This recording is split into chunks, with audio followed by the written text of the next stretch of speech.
Good afternoon, fellow graduate families and friends. I would like to take the opportunity to thank each and every one of you for coming out to celebrate this special day with us. I decided to pursue a degree in the legal field after becoming frustrated with my current job of 13 years. Over the last few months, I've experienced every roadblock possible, but I'm here to say that I didn't let it stop me from achieving my goals. I've always been interested in studying in the law field. However, I wasn't exactly sure what I wanted to do or even where to start.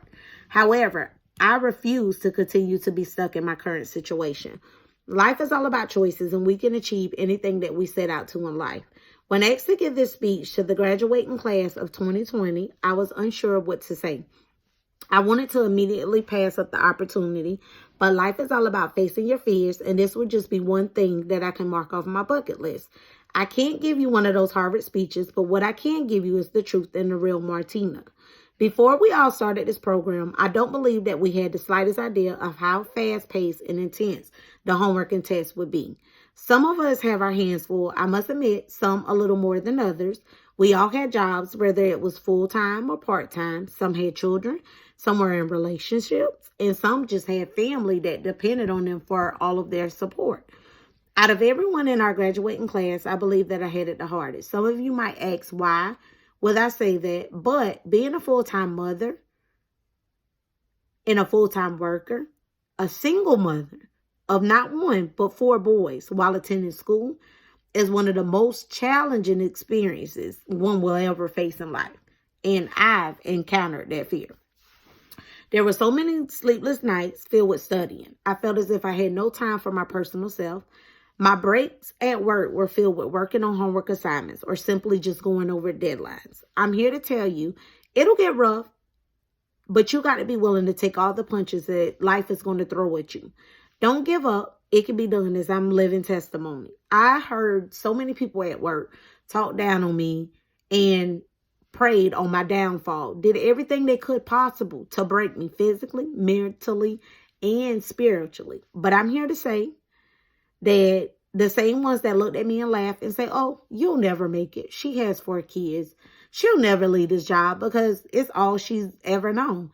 But I'm here to tell you, when you set in your heart to do something, stick with it and don't give in to the temptation around you. I lost some friends in the process simply just because they couldn't understand that I could no longer do the things that they were accustomed to doing. You are going to have to give up on some people and things in order to get to where you're going. Don't become so stuck in your current situation because of fear. Sometimes God will elevate your life to remove people out of it to bless you with ones that's going to help you get to where you're going.